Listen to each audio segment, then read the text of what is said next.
We Filipinos are mild drinkers by Alejandro R. Roses.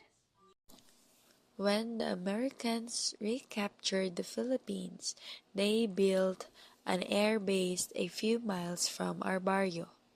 Yankee soldiers became a very common sight. I met a lot of GLS and made many friends. I could not pronounce their names. I could not tell them apart. All Americans looked alike to me. They all looked white. One afternoon, I was plowing our rice field with our carabao named Dato. I was barefooted and stripped to the waist. My pants that were made from abaca fibers and woven on homemade looms were rolled to my knees. My bolo was at my side. An American soldier was walking on the highway. When he saw me, he headed toward me. I stopped plowing and waited for him. I noticed he was carrying a half-pint bottle of whiskey. Whiskey bottles seemed part of American uniforms. "Hello, my little brown brother," he said, patting me on the head. "Hello, Joe," I answered. All Americans are called Joe in the Philippines. "I am sorry, Jose," I replied. "There are no bars in this barrio." "Oh, hell, you know where I can buy more whiskey? Here, have a swig. You have been working hard," he said, offering me his half-filled bottle. "No, thank you, Joe," I said. "We Filipinos are mild drinkers." "Well, don't you drink at all?" "Yes, Joe, I drink, but not whiskey." "What the hell do you drink?" "I drink lambanog." "Jungle juice? Eh? I guess what I guess that is what the GLS call it. You know where I could buy some? I have some you can have, but I do not think you will like it." "I like it, all right. Don't worry about that. I have drunk everything: whiskey, rum, brandy, tequila, gin, champagne, sake, vodka." He mentioned many more that I cannot spell. I not only drink a lot, but I drink anything. I drank Channel number 5 when I was in France and New Guinea. I got soused on William shaving lotion when I was laid up in a hospital. I pie-eyed with medical alcohol. On my way here on a transport, I got stunned on a torpedo juice. You ain't kidding when you say I drink a lot. So let's have some of that jungle juice, eh? "All right," I said. "I will just take this carabao to the mud hole. Then we can go home and drink." "You sure love that animal, don't you?" "I should," I replied. "It does half of my work." "Why don't you get two of them?" I didn't answer. I unhitched Dato from the plow and led him to the mud hole. Joe was following me. Dato lay in the mud and was going whoosh, whoosh. Flies and other insects flew from his back and muzzle. A carabao does not have any sweat glands except on the nose. It has to wallow in the mud or bathe in a river every 3 hours. Otherwise, it runs amok. Dato shook his head, and his widespread horns scooped the puddle water on his back. He rolled over and was soon covered with slimy mud. An expression of perfect contentment came into his eyes. Then he swished his tail, and Joe and I had to move back from the hole mud hole to keep from getting splashed. I left Nato in a mud hole. Then turning to Joe, I said, "Let us go," and we proceeded toward my house. Jose was cautiously looking around. "This place is full of coconut trees," he said. "Don't you have any coconut trees in America?" I asked.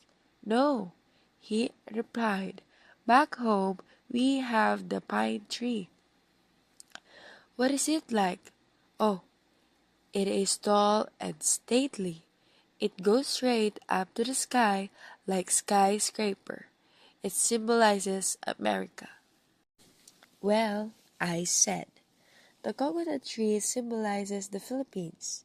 It starts up to the sky, but then its leaves sway down to the earth."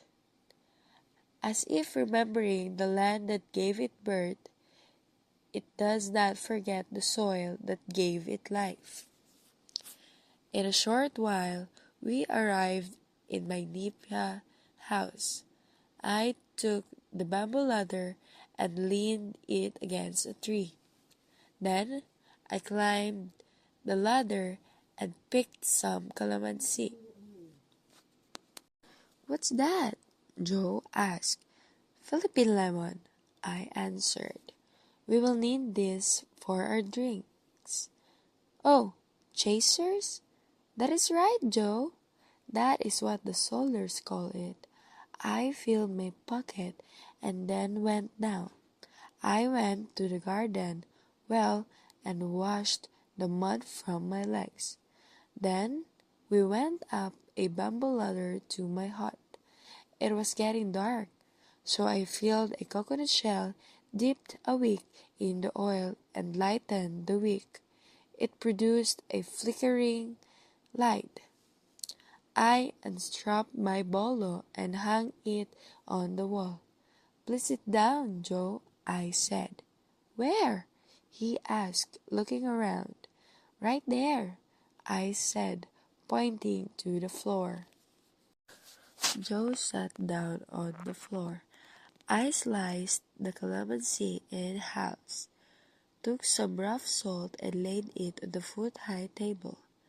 I went to the kitchen and took the bamboo tube where I keep my lambanog. Lambanog is a drink that's extracted from the coconut tree with pulverized mangrove bark drowned in to prevent spontaneous combustion. It has many uses. We use it as a remedy for snake bites, as counteractive for malaria chills, as an insecticide, and for tanning carabao hide. I poured some lambanog on 2 polished coconut shells and gave one of the shell to Joe. I diluted my drink with some of Joe's whiskey. It became milky. We were both seated on the floor. I poured some of my drink on the bamboo floor. It went through the slits to the ground below. "Hey, what are you doing?" said Joe. "Throwing good liquor away?" "No, Joe," I said. "It is the custom here always to give back to the earth a little of what we have been taking from the earth." "Well," he said, raising his shell, "here's to the end of the war." "Here's to the end of the war," I said, also lifting my shell. I gulped my drink down. I followed it with a slice of calamansi dipped in the rough salt. Joe took his drink, but reacted in a particular way. His eyes popped out like a frog's, and his hand clutched his throat. He looked as if he had swallowed a centipede. Quick, Chaser, he said. I gave him a slice of calamansi dipped in unrefined salt. He squirted it in his mouth, but it was too late. Nothing could chase her. The calamansi did not help him. I don't think even a coconut would have helped him. What is wrong, Joe? I asked. Nothing, he said. The first drink always affect me this way. He was panting hard and tears were rolling down his cheeks. Well, the first drink always acts like a minesweeper, I said, but this second one will be smooth. I filled his shell for the second time. Again, I diluted my drink with Joe's whiskey. I gave his shell.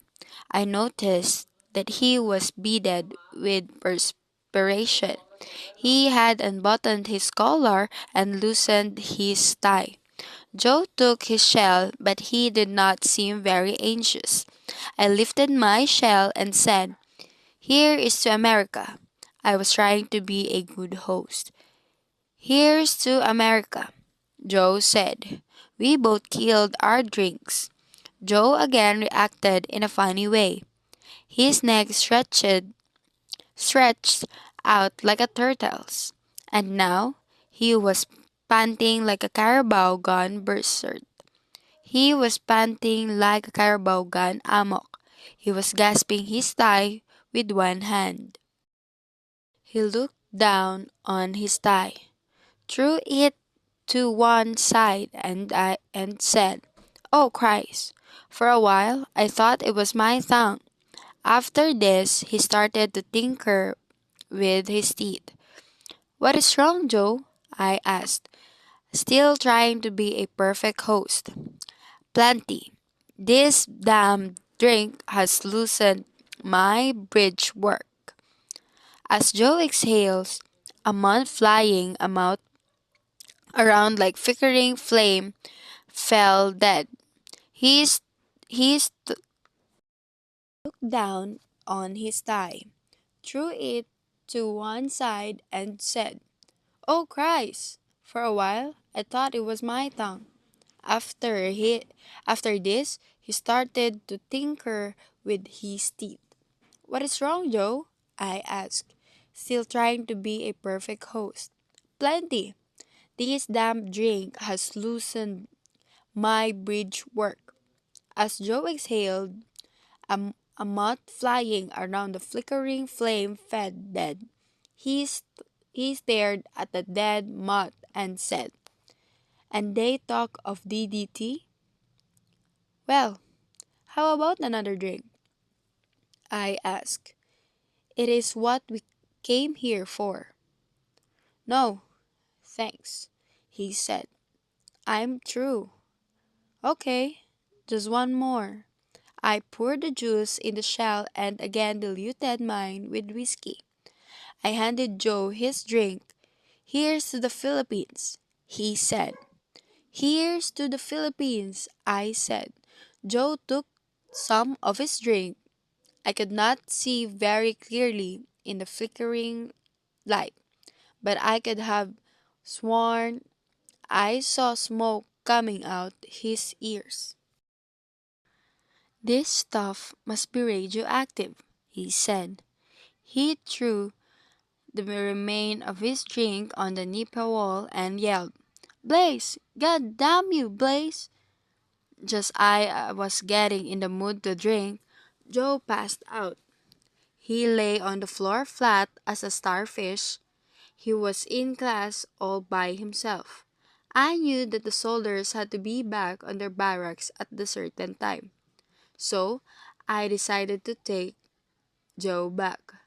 I tried to lift him. It was like lifting a carabao.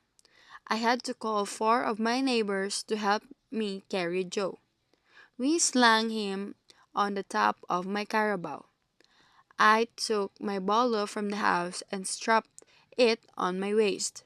Then I proceeded to take him back. The whole barrio was wondering what had happened to the big Americano. After 2 hours, I arrived at the airfield. I found out which barracks he belonged to and took him there. His friends helped me to take him to his cot. They were glad to see him back. Everybody thanked me for taking him home. As I was leaving the barracks to go home, one of his buddies called me and said, "Hey you, how about a can of beer before you go?" "No thanks," I said. "We Filipinos are mild drinkers."